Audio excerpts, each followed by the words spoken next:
Hey everybody, it's time to talk about what's going on all across the Dallas-Fort Worth Metroplex, including Collin County, where I specialize in. As always, before I get into the numbers, I like to give context. So last week was a holiday, so the numbers are going to be down because we had Juneteenth occur. But good news is it looks like maybe we're headed to the end of the war. Oil prices are dropping. Unfortunately, inflation is at 4.2% for May. And the 10-year Treasury bill, which is what drives mortgage rates, is at 4.5%. It's up from last week.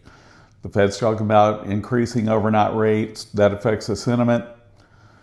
The stock market was on a wild ride last week. It appears to be coming back. It's hard to know what's going to happen, but West Texas Intermediate crude is down to $74.30.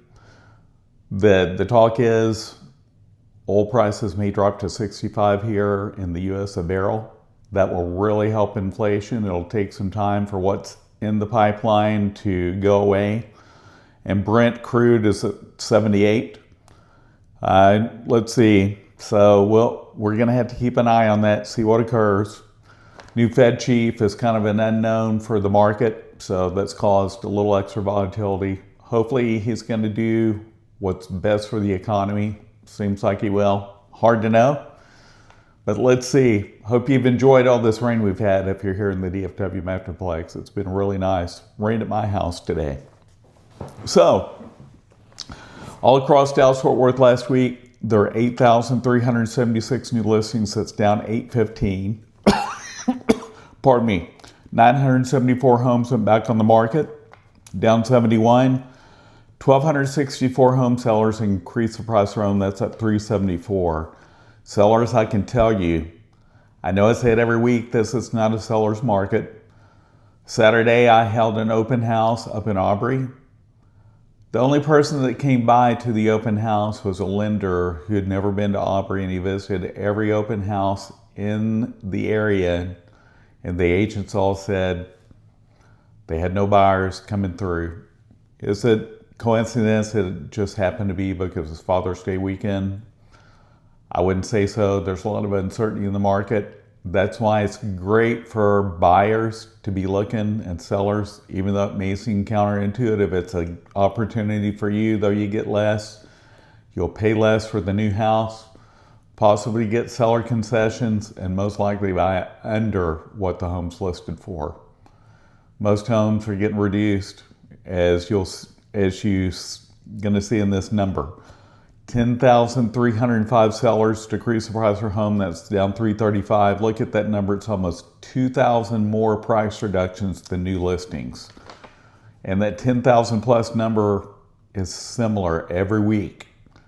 So that tells you if you don't price it right, you're going to be reducing. And every time there's a price reduction, or your home's sitting there for a long time, buyers are saying, what's wrong with this home? They're moving on to the next one. So keep that in mind.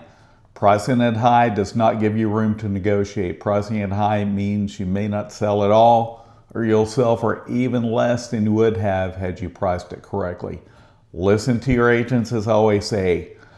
Don't use AI to tell you what the price of the home is. I was at a class last week about AI, and it was mentioned, there was an article, I don't remember who it was, CNN, someone, talking about how AI was affecting the price of homes. No, it's not. It's affecting the price of homes in consumers' minds.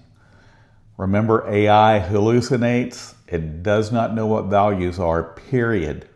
Especially in Texas, we're a non-disclosure state, so no one but realtors, title companies, buyers, and sellers know what a home sold for, period. End of story.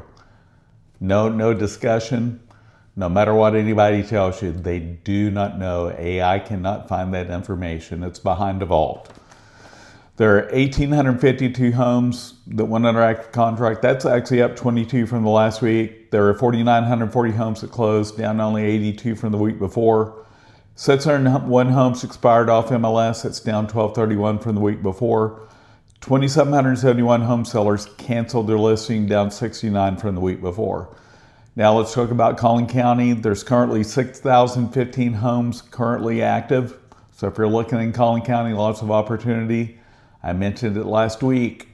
Collin County is down 6.1% overall the past year. Prosper, Salina, and Frisco are down 9%. There's lots of information about what's going on up there driving that. So it may be an opportunity for you as a buyer, especially a luxury buyer, because there's over 125 luxury homes on the market that the builders can't get rid of. So if you're watching this from California, New York, any other high-cost state, might be an opportunity to look in the Frisco, Prosper, Salina area for a luxury home. You may be able to get it for a deal that you couldn't have gotten otherwise. There's currently 480 homes under contract in Collin County, and there's 1,670 homes pending. And this year to date, from January 1st till today, 7,961 homes have sold. So homes are still selling, though at a slower rate, and though for less. It's still a good market. If you have any questions about what's going on in your neighborhood, don't hesitate to reach out to me. If you have questions about anything else, doesn't have to be related to real estate. I've lived here since I was 2, have lots of connections. I hope you'll like, share, and subscribe. My dog Augustus, who had his 13th birthday over last weekend, posted on Instagram. Some of you may have seen it. He would sure appreciate it. That way you can have an extra piece of cake for his birthday next year. See you next week.